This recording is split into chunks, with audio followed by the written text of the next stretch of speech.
Hello friends, कैसे हो आप सभी लोग। आशा और उम्मीद है आप सभी लोग ठीक होंगे।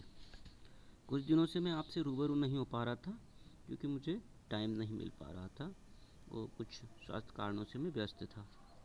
तो आज हम आपके लिए लेके आए हैं एक और नई वैकेंसी इंडियन एयरफोर्स की। तो फ्रेंड्स, ये बहुत ही अच्छी वैकेंसी है। इसके बारे में मैंने थोड़ा जानकारी ली है। ये एक गैजेटेड ऑफिसर वैकेंसी है जिसमें फ्लाइंग और ग्राउंड ड्यूटी, टेक्निकल और नॉन टेक्निकल दोनों ब्रांचेस की वैकेंसी है। और इसमें एक स्पेशल बात मैं आपको बता दूं फ्रेंड्स, इसमें जो एनसीसी के कैंडिडेट हैं उनके लिए 10% सीट आरक्षित है। कुछ लोगों की मुझसे ये वो रहती है कि आशा में पूरी वीडियो बनाऊं, इसमें ब्रीफ बनाऊं।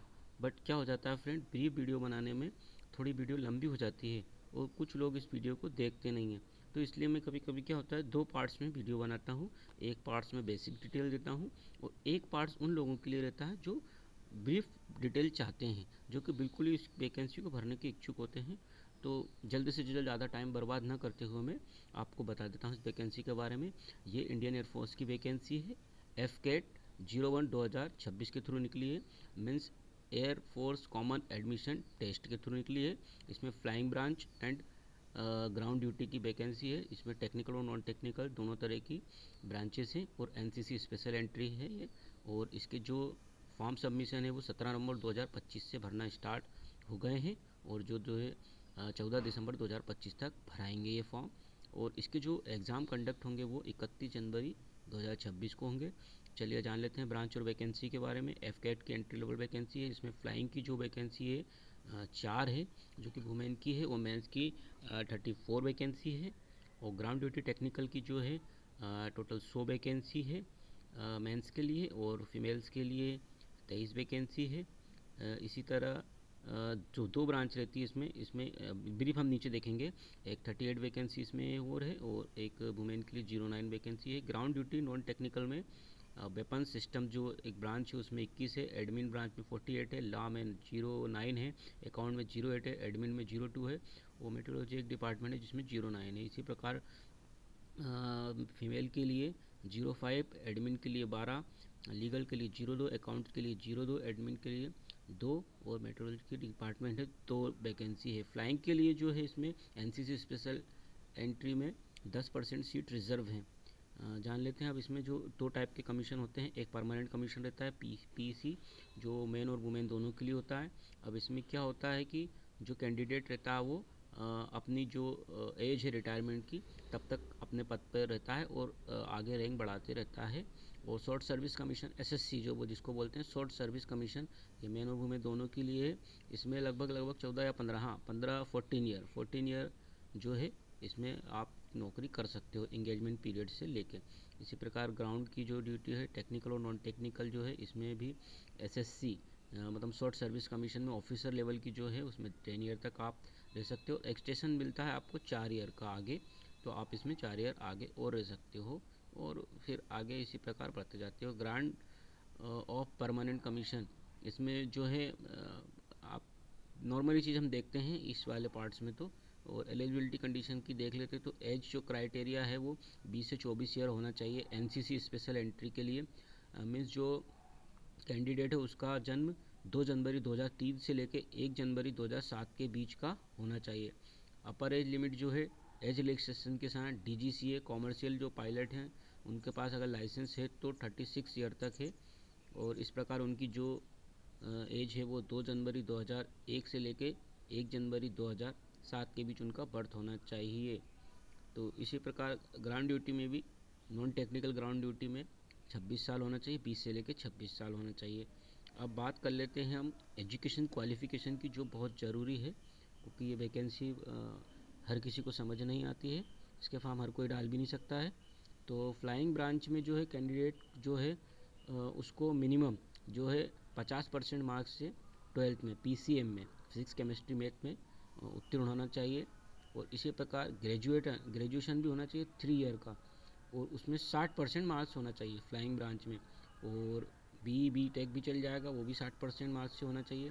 कैंडिडेट जो है 60% मार्क्स उत्तीर्ण होना चाहिए।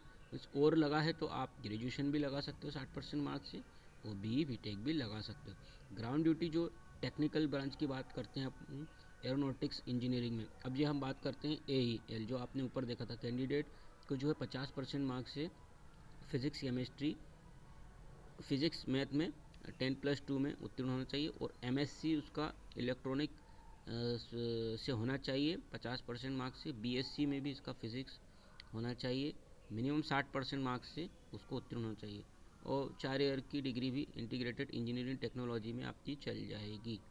तो ये ब्रांचेस नीचे दी है, आप नोटिफिकेशन में बाद में ब्रीफ में देख सकते हो, क्योंकि ये वीडियो बड़ी हो जाएगी। इसकी मैं बेसिक जानकारी आपको देना चाहता हूँ। एरोनॉटिकल इंजीनियरिंग मैकेनिकल में, यानी कि एम में मैकेनिकल में कैंडिडेट जो है 50% मार्क्स से फिजिक्स और मैथ से उत्तीर्ण होना चाहिए 12th लेवल पे, और मिनिमम 4 ईयर की डिग्री उसकी ग्रेजुएशन की होना चाहिए, और पोस्ट ग्रेजुएशन भी होना चाहिए इंजीनियरिंग और टेक्नोलॉजी में, इन सब्जेक्ट में जो नीचे है आप देख सकते हो। और ground duty non technical branches में वेपन सिस्टम में ब्रांच में कैंडिडेट जो है पास होना चाहिए 50% मार्क्स से, वही मैथ फिजिक्स 10+2 से, और ग्रेजुएशन भी इसमें चल जाएगा। 3 ईयर की डिग्री किसी भी डिसिप्लिन में चल जाएगी आपकी, 60% मार्क्स आपके उत्तीर्ण होना चाहिए। बीटेक भी चल जाएगा आपका। इसके बाद एडमिन एंड लॉजिस्टिक्स में भी आपका 10+2 और ग्रेजुएशन की डिग्री होना चाहिए 3 ईयर की, 60% मार्क्स से आपको उत्तीर्ण होना चाहिए। अब इसमें एक आ गई है अकाउंट्स ब्रांच की बात कर लेते हैं, तो इसमें 10+2 के साथ ग्रेजुएशन होना चाहिए किसी भी फील्ड में, यानी कि किसी भी स्ट्रीम में आपका चल जाएगा, और 60% मार्क्स आपसे इसमें होना चाहिए। BCom डिग्री 3 ईयर की चल जाएगी आपकी। BBA means BBA bachelor of business administration भी चल जाएगा। स्पेशलाइजेशन इसमें फाइनेंस होना चाहिए। CA में CS भी चल जाएगा आपका। BSc भी स्पेशलाइजेशन इन फाइनेंस भी चल जाएगा आपका।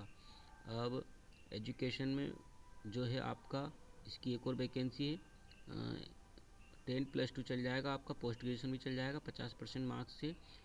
एनी डिसिप्लिन में चल जाएगा आपका। सिंगल डिग्री भी चल जाएगी आपकी। इसमें 60% मार्क्स, एक ध्यान रखने वाली बात है यहाँ पे, 60% मार्क्स सभी में मांगा गया है, जो कि आपके पास होना चाहिए। और मेट्रोलॉजी जो डिपार्टमेंट है इसकी जो पोस्ट है उसमें 10+2 और BSc फिजिक्स और मैथमेटिक्स के साथ होना चाहिए। इसमें भी 60% मार्क्स आपके होना चाहिए। 4 ईयर की इंटीग्रेटेड डिग्री भी आपकी ग्रेजुएशन की चल जाएगी, जो कि निम्न सब्जेक्ट्स में चल जाएगी आपकी। आप इसको ब्रीफ बाद में पढ़ सकते हैं फ्रेंड। और जो है इसमें बात कर लेते हैं अब हम थोड़ा एग्ज़ाम पैटर्न की बात कर लेते हैं थोड़ा सा हम। तो एग्ज़ाम पैटर्न आप देखोगे तो जो है एग्ज़ाम आपका जो है 31 जनवरी 2026 को होगा। सबसे ज़रूरी एग्ज़ाम की इसमें डेट दे रखी है, तो आपको उसी हिसाब से अपने फॉर्म भी भरना है, और इस हिसाब से आपको तैयारी भी करनी है, और आपको टाइम भी मिल जाएगा। अगर आपको एग्ज़ाम की डेट पता है तो आप अच्छे से प्रिपरेशन कर सकते हो। और इसकी जो बात कर लेते हैं एग्ज़ाम की, किस प्रकार का इसका एग्ज़ाम होगा FCAT का, तो इसमें जनरल अवेयरनेस के क्वेश्चन आएंगे, वर्बल एबिलिटी इन इंग्लिश में आएगी, न्यूमेरिकल एबिलिटी और रीजनिंग आएगी, और मिलिट्री एप्टीट्यूड टेस्ट होगा एक, तो 2 घंटे का होगा, जिसमें आपके 100 क्वेश्चन आएंगे, और 300 नंबर का ये क्वेश्चन पेपर रहेगा। मीन्स अगर आप एक क्वेश्चन करते हो तो 3 नंबर इसके आपको मिलेंगे, और माइनस मार्किंग भी इसमें है। तो अगर आप एक क्वेश्चन गलत करते हो तो आपका 3 में से 1 नंबर कम हो जाएगा। अगर आप एक सही करते हो, एक गलत करते हो, तो आपको 2 नंबर ही मिलेंगे। तो ये तो हो गई इसकी बेसिक जानकारी। अब इसके सिलेबस की डिटेल देख लेते हैं। तो आप सिलेबस आप मेरे हिसाब से खुद देखें तो ज़्यादा बेटर रहेगा PDF में। सिलेबस में नॉर्मली है antonym, synonym, cloze test, paragraph, idiom phrases, sentence rearrangement, substitution sentence, one word substitution, transmission sentence, इस टाइप के आपके क्वेश्चन आएंगे। जनरल अवेयर्स में आपकी वही history, geography, sports, national event, current events, arts, culture, personality, environment, ecology, Indian polity, economy, मतलब जो तैयारी कर रहा है उसी में से आपका इसमें GK आएगा। हाँ, जहाँ तक आजकल क्या हो गया, पैटर्न में चेंज आया है, तो थोड़ा करंट से रिलेट करके उस चीज़ को, हिस्ट्री को पूछ लेते हैं वो। तो इसलिए आप थोड़ा सा हिस्ट्री पे और करंट पे ज़्यादा फोकस करें तो ज़्यादा बेटर रहेगा। और न्यूमेरिकल एबिलिटी में जो है वही decimal, fraction, time in work, time in distance, average, profit loss, ratio, proportion, simple and compound interest, time है, ये नॉर्मली चीज़ें, एस सी एफ। हाँ, इसमें ये है कि फिज़िक्स और मैथ है तो आपके लिए यहाँ पे algebra, elimination, mensuration, height and distance, statics, exponent, ये आपके लिए एक टेढ़ी खीर हो सकती है, बट जो मैथ का स्टूडेंट है वो इसको आराम से कर लेगा। और reasoning and military aptitude test में वर्बल और नॉन वर्बल रीजनिंग आएगी, तो आप इसको कर सकते हो। और इसका एक प्रैक्टिस सेट की लिंक भी दी है जो आप देख सकते हो नीचे, एक ऑनलाइन प्रैक्टिस टेस्ट की लिंक जो है उसकी साइट पे दी गई है, तो आप इसको देख के एक अच्छी तरह से तैयारी कर सकते हो कि किस लेवल की इसमें तैयारी हो सकती है। और मैं तो सभी के एनसीसी के जो कैंडिडेट है जो अपना टाइम दे रहे हैं, तो मैं तो उनसे यही बोलूँगा कि इस वैकेंसी को, अगर वो पीसीएम फील्ड से हैं, पीसीएम अगर उनका है तो वो इस वैकेंसी को ज़रूर देखें, क्योंकि बहुत अच्छी अपॉर्चुनिटी है ये और बहुत कम आती है। एक गैजेटेड ऑफिसर की पोस्ट है ये, गैजेटेड ऑफिसर बहुत बड़ी पोस्ट रहती है, तो आप सभी इसकी तैयारी कीजिए। और जहाँ तक है, मैंने इस वीडियो में पूरी जानकारी देने की कोशिश की है, क्योंकि सभी लोगों की आशा उम्मीद रहती है मुझसे, बोलते हैं कि आप जब वीडियो बनाओ तो पूरी डिटेल दीजिए, आप उसमें क्या क्या मांगा है, क्या नहीं मांगा, क्या क्या क्वालिफ़िकेशन चल जाएगी। तो इसलिए मैंने ये वीडियो थोड़ी लंबी बनाई है और आई होप आप इस वीडियो को देखेंगे और कमेंट भी करेंगे, लाइक भी करेंगे, शेयर भी करेंगे, क्योंकि हमें इससे थोड़ा सा मोटिवेशन मिलता है आगे और वीडियो बनाने का। तो आप सभी से आशा उम्मीद है वीडियो मेरी अच्छी लगेगी आपको, और कुछ भी अगर त्रुटि लगती है आपको तो आप वो कमेंट में मुझे बता सकते हैं, क्योंकि मैं जो है वीडियो बहुत पढ़ के वो थोड़ा सा फटाफट बनाता हूँ ब्रीफ में, क्योंकि टाइम रहता नहीं इतना, है ना। तो ठीक है, मिलते हैं हम अगले वीडियो में आपसे। जय हिंद, जय भारत।